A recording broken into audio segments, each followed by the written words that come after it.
আসসালামু আলাইকুম তোমাদের সবাইকে স্বাগত জানাচ্ছি জীবকোষ এবং টিস্যু অধ্যায়ের তৃতীয় পর্বে।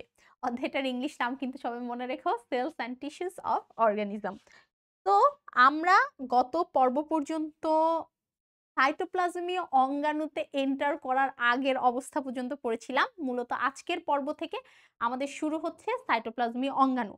যতগুলো পর্ব এই চ্যাপ্টারটাতে হবে, সবচাইতে গুরুত্বপূর্ণ পর্ব হচ্ছে এই পর্ব ৩।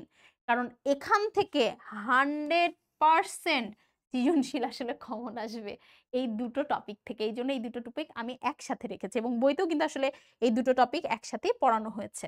তো আমরা পড়তে শুরু করি। সবকিছু শিখতে হবে কিন্তু এই দুটো টপিকে। শ্বসনে প্রথমে আমরা পড়ছি মাইটোকন্ড্রিয়া। মাইটোকন্ড্রিয়ার এক বচন কিন্তু মাইটোকন্ড্রিয়ন। তো যখন চিহ্নিতকরণ করছি তখন অবশ্যই চিহ্নিতকরণের নিচে পারফেক্ট ভাবে লেখা উচিত মাইটোকন্ড্রিয়ন। এমনকি যখন বর্ণনা লিখছি, আমরা যদি পরীক্ষাটা লিখেও দিই যে মাইটোকন্ড্রিয়া এক বচন, মাইটোকন্ড্রিয়ন হচ্ছে বহুবচন, ইংলিশে লিখলে বেটার হয়।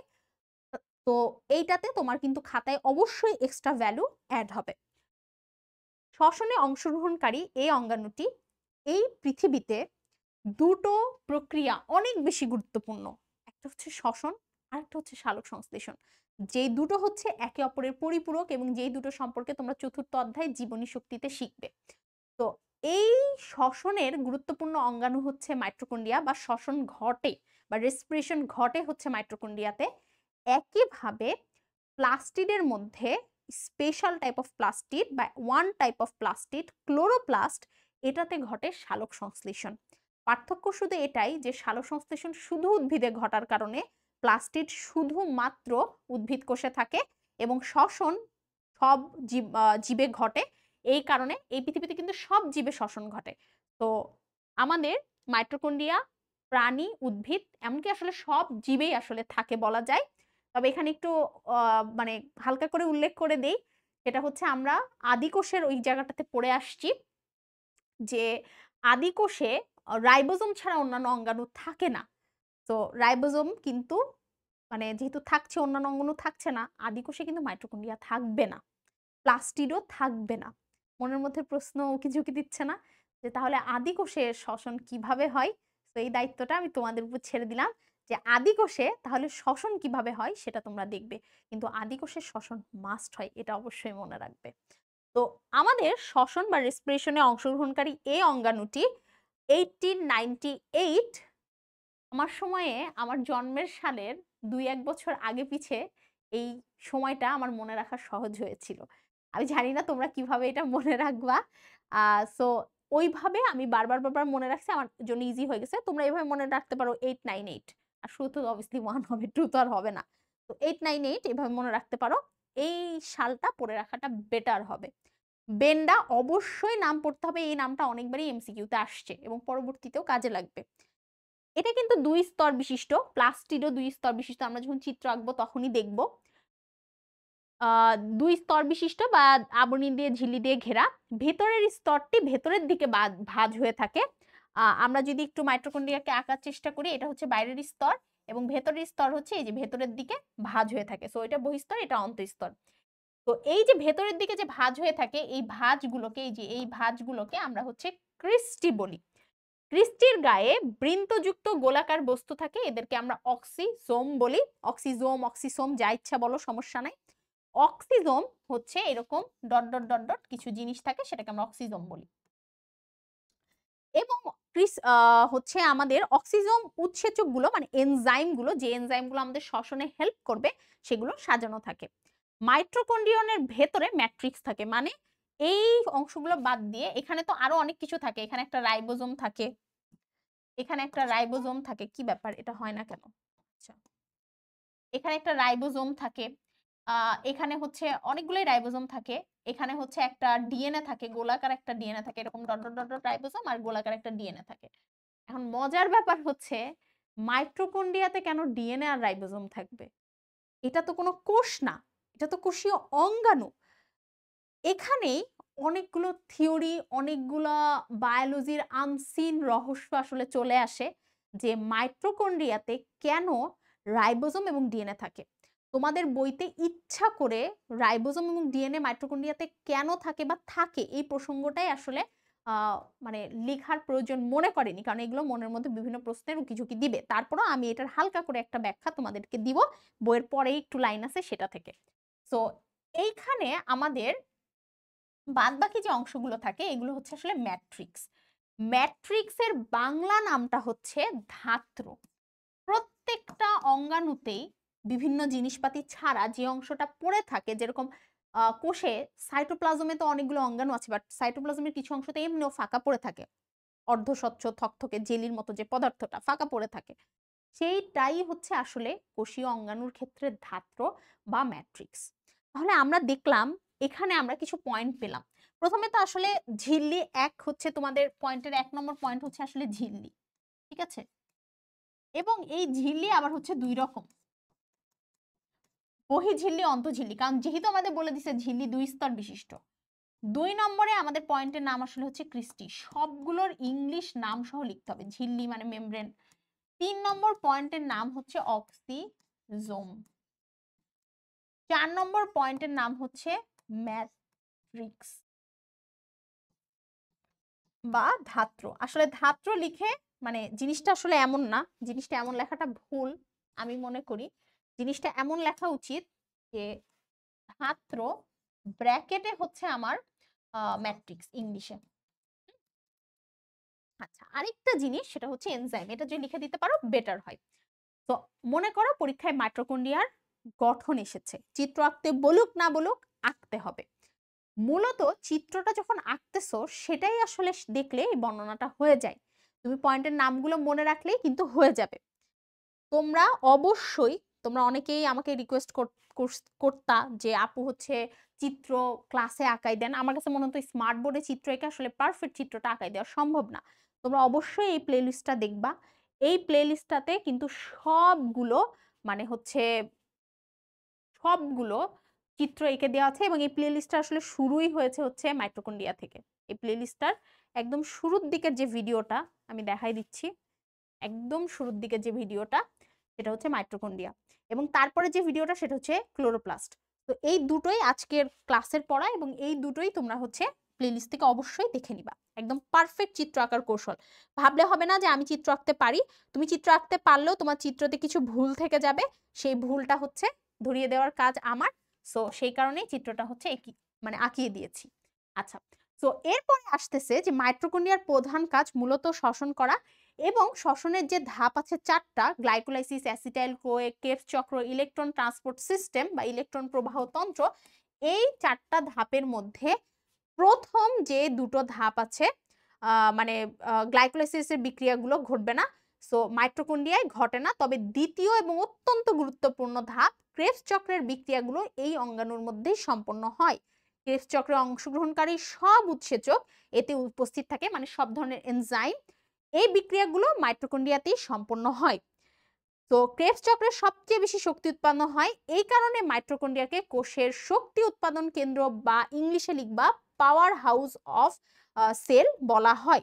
এই শক্তি জীব তার বিভিন্ন কাজে খরচ করে, তবে ব্যতিক্রম ছাড়া উদ্ভিদ কোষ ও প্রাণী কোষে মাইটোকন্ড্রিয়া পাওয়া যায়। এখানে আমি কিছু কথা বলি, তোমাদের অনেকেরই মনের মধ্যে একটা কনফিউশন থাকে।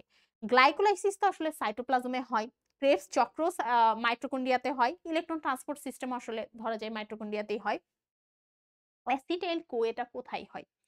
এখানে কিন্তু দ্বিতীয় ধাপ বলার পরেও অ্যাসিটাইল কোয়ে মাইটোকন্ড্রিয়াতে হবে এটা না বলে বলেছে ক্রেবস চক্র মাইটোকন্ড্রিয়াতে হবে।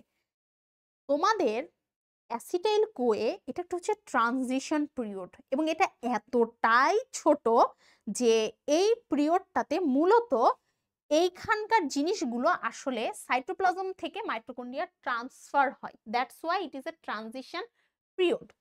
এই অ্যাসিটাইল কোয়ে অনেক জায়গায় লেখা থাকে, ইভেন বড় বড় বইতে অনেক জায়গায় লেখা থাকে সাইটোপ্লাজমে, অনেক জায়গায় লেখা থাকে মাইটোকন্ড্রিয়াতে হয়। আসলে যেহেতু এটা একটা ট্রানজিশন পিরিয়ড, আমরা ধরতে পারি এর কিছু অংশ সাইটোপ্লাজম এবং কিছু অংশ মাইটোকন্ড্রিয়ায় হয়। সো কিছু কিছু জায়গায় বলা থাকে প্রথম দুইটা ধাপ সাইটোপ্লাজমে, কিছু কিছু জায়গায় বলা থাকে যে এইটাও হচ্ছে মাইটোকন্ড্রিয়াতেই হচ্ছে। কিন্তু মানে এই ধাপটা আসলে বোঝায় না এখানে দ্বিতীয় ধাপ বলতে, কারণ অনেক সময় অনেক জায়গায় এই ধাপটাকে নেগলেক্টও করে। তো বইতে ওইভাবেই লিখে ফেলাইছে আগের ইয়ের মতো করে, যে এটা হচ্ছে মানে দ্বিতীয় ধাপ, এইভাবে জিনিসটা লিখে ফেলাইছে। আচ্ছা, তো এরপরে আমি একটা জায়গায় যাই, সেটা হচ্ছে আ এইখান থেকে একটা শর্ট কোয়েশ্চেন আসার সম্ভাবনা অনেক বেশি। শর্ট কোয়েশ্চেন বলো বা খ মার্ক বলো, যে মাইটোকন্ড্রিয়াকে কেন কোষের শক্তি উৎপাদন কেন্দ্র বা পাওয়ার হাউস অফ সেল বলা হয়? কেন?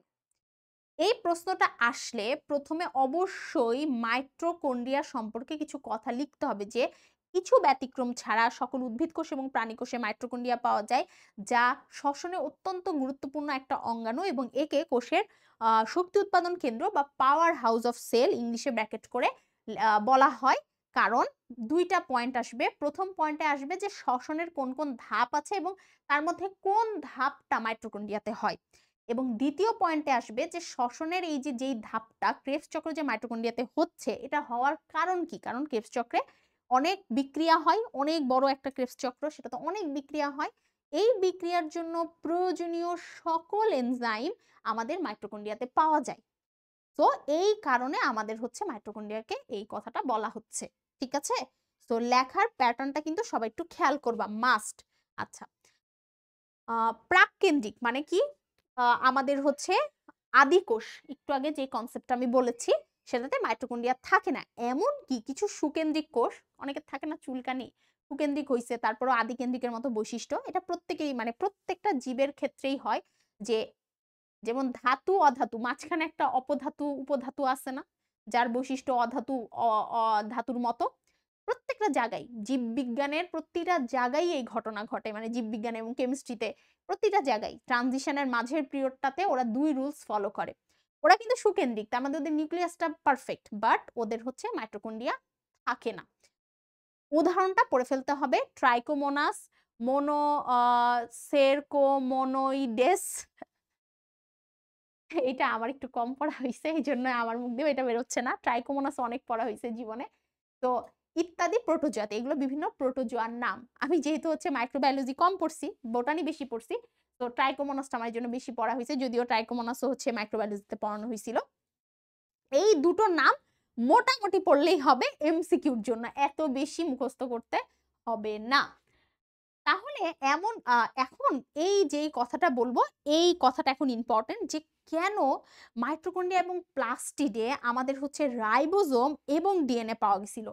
এই অংশটা, মানে তোমাদের যে এই অংশটা, যে আ বিবর্তনের ইতিহাস, সুকেন্দ্রিক কোষের ভেতরে ঢুকে গেছে এটা সেটা।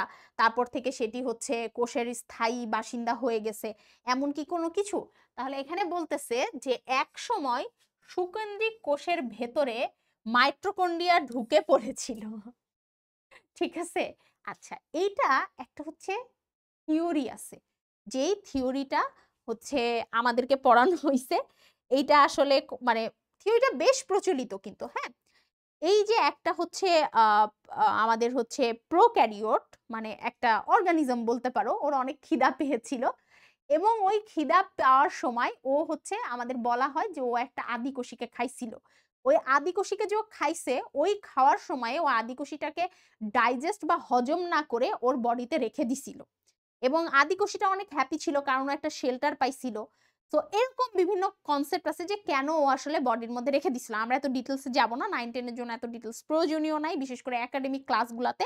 এখানে ছবিতে দেখানো হয়েছে যে একটা অ্যারোবিক ব্যাকটেরিয়াম, যেটা আমি আদিকোষী হিসেবে কাউন্ট করতেছিলাম, এবং একটা সায়ানোব্যাকটেরিয়াম, যেটাও একটা আদিকোষী হিসেবে কাউন্ট করতেছিলাম। তো এদের কাছ থেকে ও আল্টিমেটলি কি পাচ্ছে? একটা হচ্ছে মাইটোকন্ড্রিয়া, আরেকটা হচ্ছে আমাদের ক্লোরোপ্লাস্ট, এগুলো হচ্ছে পাচ্ছে।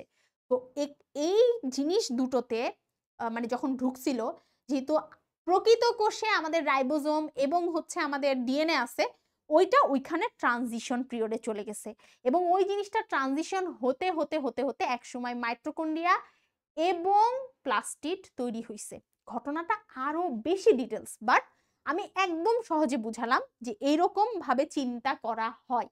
এবং মাইটোকন্ড্রিয়া মতে মাইটোকন্ড্রিয়া, অর্থাৎ বলা হয় মাইটোকন্ড্রিয়া হচ্ছে সেলফ রেপ্লিকেটিং অর্গানেলিস, মানে একাই বিভাজন ক্ষমতা সম্পন্ন একটা অঙ্গাণু।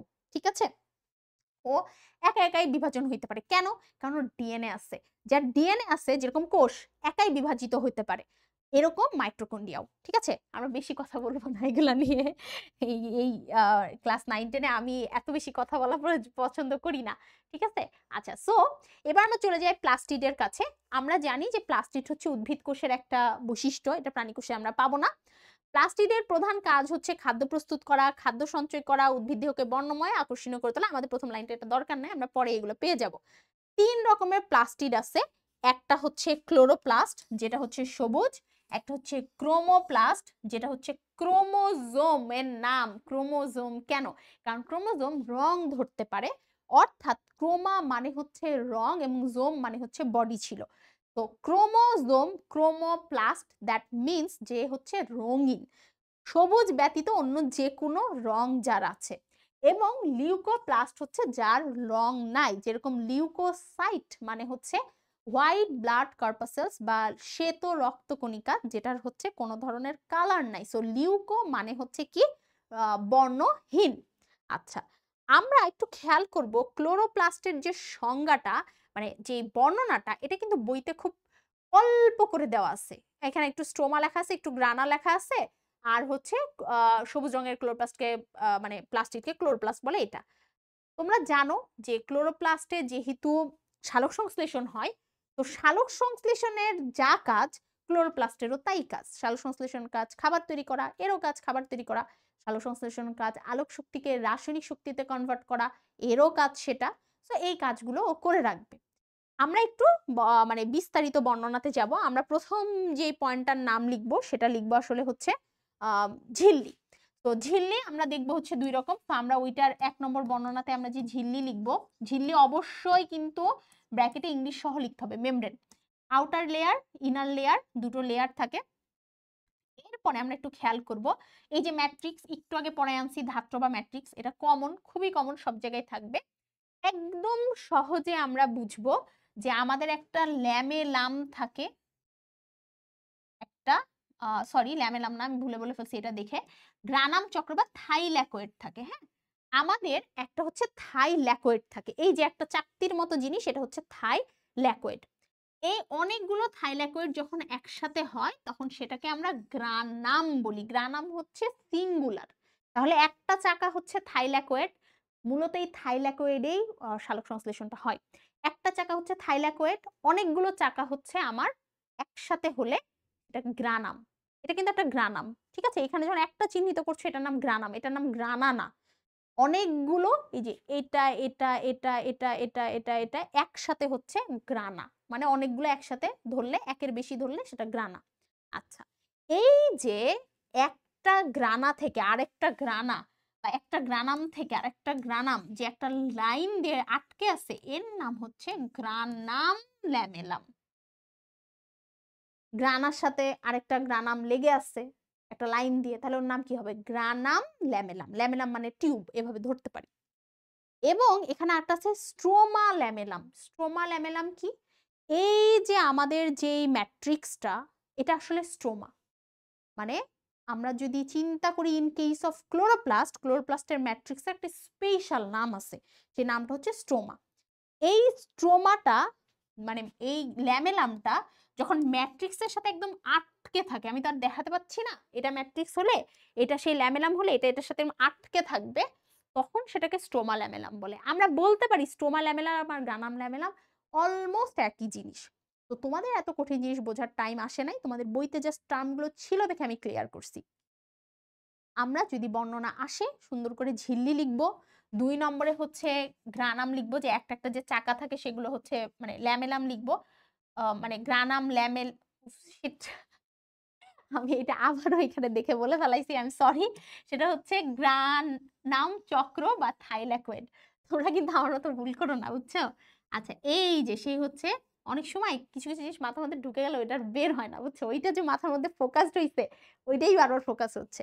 সো থাইল্যাকয়েড এটা হচ্ছে আমাদের সেকেন্ড পয়েন্ট। এর পরের পয়েন্টের নাম হচ্ছে গ্রানাম। আমি একটু লিখে দিই,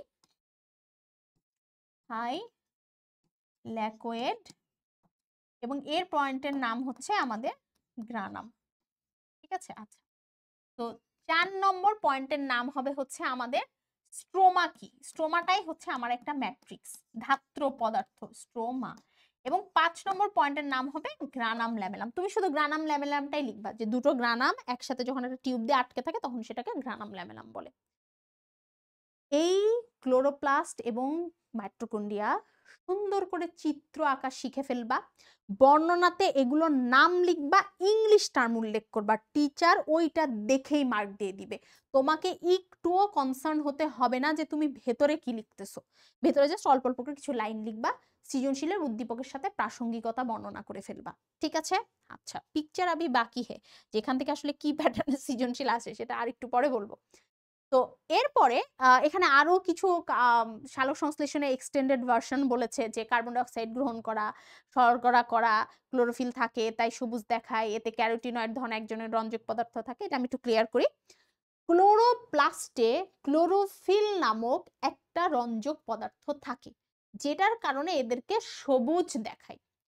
এছাড়াও এই ক্লোরোফিল একা আসলে সালোকসংশ্লেষণ করতে পারে না, এখানে আরো কিছু পিগমেন্টের দরকার পড়ে, যেরকম হচ্ছে ক্যারোটিনয়েড, জ্যান্থোফিল, এগুলো মানে এখানে অ্যাক্সেসরি পিগমেন্ট হিসেবে থাকে। ঠিক আছে, এই কথাটা এখানে বলেছে। ওকে, সো ক্লোরোপ্লাস্টের কাজ বললে আমরা মূলত সালোক সংশ্লেষণের কাজের দিকে ফোকাস করে লিখে ফেলবো। ক্রোমোপ্লাস্ট, ক্রোমোপ্লাস্ট হচ্ছে এগুলা সবুজ নয়। জ্যান্থোফিল, ক্যারোটিন, ফাইকোএরিথিন, ফাইকোসায়ানিন, আমি একটু ক্লিয়ার করি। জ্যান্থোফিল এইটা হচ্ছে হলুদ কালারের। কিভাবে মনে রাখবো? ফিল, ল, হলুদ। ক্যারোটিন, ক্যারোটে থাকে, ক্যারোট কমলা কালারের। ফাইকোএরিথ্রিন, এরিথ্রোসাইট, এরিথ্রো এখন থেকেই মনে রাখতে হবে, এরিথ্রোসাইট মানে এইটা হচ্ছে আমাদের লাল কালারের হবে, কারণ এরিথ্রো মানেই লাল। ফাইকোসায়ানিন দন্তান্ন মানে এটা হচ্ছে নীল কালারের হবে। এই কালারগুলো লাগবে, ঠিক আছে, লাল কালারের হবে। ওকে, কোনোটা হলুদ তাই হলুদ, লাল দেখায়, মিশ্রণজনিত কারণে বিভিন্ন কালার হয়, এগুলো বিভিন্ন সবগুলো একসাথে থাকলে একরকম কালার হয়। গাজরের মূলে পাওয়া যাবে, ফুলকে আকর্ষণীয় করে। মূলত এদের কাজ পরাগায়ন করা, বাহককে আকৃষ্ট করা, যেটা কিছুটা 11 অধ্যায়ের সাথে রিলেটেড টার্মগুলো আমরা এখানে লিখতে পারি।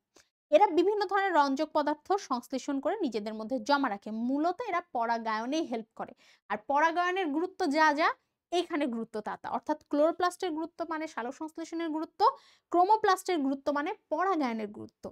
এবং লাস্ট হচ্ছে লিউকোপ্লাস্ট। লিউকোপ্লাস্ট হচ্ছে যেসব প্লাস্টিতে কোনো রঞ্জক পদার্থ থাকবে না তারা লিউকোপ্লাস্ট। কেন? কারণ এখানে কোনো সূর্যের আলো পৌঁছায় না। তোমরা দেখছো অনেক সময় আলুতে হলুদ কালার হয়ে মানে সবুজ কালার হয়ে যায়, সেটা আমরা অনেক সময় খাই না। কেন? আলু যখন একটু মাটির উপরে উঠে আসে তখন সূর্যের আলো আলো মানে আলুতে পড়ে, আলুতে তো লিউকোপ্লাস্ট থাকে, তো সূর্যের আলো আলুতে পড়ে তখন হচ্ছে এটা একটু পার্শিয়ালি হলুদ মানে সবুজ কালার হয়ে যায়, অর্থাৎ ক্লোরোফিলটা সংশ্লেষিত হতে হতে সবুজ কালার করে ফেলে। কেউ আবার বললো না আলু হচ্ছে হলুদ, ঠিক আছে, আলু আসলে মূলত হচ্ছে কালারলেস, ওই হালকা হলদেটে ভাব হয়ে গেছে আলুর আর কি। তো সূর্যের আলো পৌঁছায় না, যেমন হচ্ছে মূল, ভ্রূণ, জনন কোষ, সেখানে হচ্ছে আমাদের এই লিউকোপ্লাস্টটা থাকে। এদের মূল কাজ হচ্ছে খাদ্য সঞ্চয় করা। আলু, আলুর গাছ যারা দেখছো তারা জানো আলুর গাছ কিন্তু উপরে সবুজ, হ্যাঁ, তো নিচে হচ্ছে আলু হয়। সো গাছের যত খাবার আছে ও আলুর মধ্যে সঞ্চয় করে রাখে, যেমন মূলা। হুম, আলোর সংস্পর্শে এলে লিউকোপ্লাস্ট কিন্তু ক্লোরোপ্লাস্টে পরিণত হতে পারে, আবার ক্লোরোপ্লাস্ট অনেকদিন ধরে আলোর সংস্পর্শ ত্যাগ করলে লিউকোপ্লাস্টও হয়ে যেতে পারে। আচ্ছা, এখন আসি ক্লোরোপ্লাস্টের কোশ্চিন তো বুঝছি। এছাড়াও আরেকটা কোশ্চিন আসে যে প্লাস্টিডের গুরুত্ব বা 3 রকম প্লাস্টিডের বর্ণনা। সেক্ষেত্রে আমাদের প্রত্যেকটা প্লাস্টিডের কাকে বলে, কোথায় পাওয়া যায়, একদম পয়েন্ট টু পয়েন্ট আলাদা করে আসবে। একদম হচ্ছে আমাদের 1 নম্বরে আসবে হচ্ছে যে ওই প্লাস্টিডটা কাকে বলে, মানে প্লাস্টিডের সংজ্ঞা আমরা জাস্ট লিখে দিব কাকে বলে। এবার 2 নম্বরে আমাদের আসবে হচ্ছে উদাহরণ, যে এই প্লাস্টিকটা আমরা কোথায় পেয়ে যাই, ক্রোমোপ্লাস্ট হলে কি কি রঞ্জক পদার্থ থাকে। তো রঞ্জক পদার্থের জন্য আমাদের আরেকটা পয়েন্টের নাম করতে পারি রঞ্জক পদার্থ। কি কি রঞ্জক পদার্থ কোনটাতে থাকতেছে? লিউকোপ্লাস্টে কোনো রঞ্জক পদার্থ থাকে না, ক্লোরোপ্লাস্টে ক্লোরোফিল থাকে এবং ক্রোমোপ্লাস্টে তো দেখছোই অনেকগুলাই থাকে। এবং 4 নম্বরে সবচেয়ে ইম্পর্টেন্ট হচ্ছে কাজ। এই কাজগুলো আমরা আবার কি করব, মিনিমাম 4টা পয়েন্ট হচ্ছে শিখে ফেলবো, 4টা পয়েন্ট 4টা নাম দিয়ে আমরা শিখে ফেলবো, ডান। এইবার আমি একটা কথা বলি। এটা তো গেল হচ্ছে আ মানে প্লাস্টিড আসলে কি করবা? এই অংশটার সবচেয়ে বড় সমস্যা হচ্ছে এই অংশটা থেকে মিক্সড কোয়েশ্চেন আসে। যেহেতু এই কথাটা বলতে গিয়ে তোমরা বারবার শুনছো শ্বসন এবং সালোকসংশ্লেষণ, এই অংশটা থেকে আমাদের হচ্ছে ৪র্থ অধ্যায়ের সাথে একটা মিক্সড কোয়েশ্চেন করে ফেলায়। যেরকম গ-তে যদি দেয় যে মাইটোকন্ড্রিয়ার গঠন বর্ণনা করো, ঘ-তে দেখা যাচ্ছে দিয়ে দিচ্ছে শ্বসনের গুরুত্ব বর্ণনা করো। ইভেন অনেক সময় দেখা যাচ্ছে শ্বসন প্রক্রিয়া বর্ণনা করো এটাও দিয়ে দিতে পারে। বুঝাতে পারছি? একইভাবে প্লাস্টিড বা ক্লোরোপ্লাস্টের ক্ষেত্রেও সেম হবে। বরং ক্লোরোপ্লাস্টের বর্ণনাটা কিন্তু বইতে দেওয়া নাই। আমি শিখাইছি তোমাদেরকে। বাট খুব একটা মানে তোমরা দেখছো যে চিত্র আছে বাট বর্ণনা ওভাবে দেওয়া নাই। তো এখানেও বুঝতে পারতেছো যে একটা ঝামেলা ক্রিয়েট করার সুযোগ আছে সালোকসংশ্লেষণের একটা অংশ দিয়ে। তো অবশ্যই এই অংশটা পড়তে গেলে সালোকসংশ্লেষণ, শ্বসনের গুরুত্বটা মাথায় রেখে পড়তে হবে। এই অংশটা অনেক সহজ। তুমি খালি চিত্র শিখলে, বর্ণনা শিখলে, পয়েন্টের নামগুলো শিখলে, পয়েন্টের নাম ইংলিশে শিখলে তোমার কিন্তু অটোমেটিক্যালি ভালোভাবে রেজাল্ট হয়ে যাচ্ছে। এই অংশ থেকে যেগুলো এমসিকিউ ছিল সেগুলো তোমাদের দাগিয়ে দিয়েছি। সো আমাদের এই পর্বটা সবথেকে গুরুত্ব পর্বটা আমি এখানেই শেষ করছি। দেখা হচ্ছে পরের পর্বে।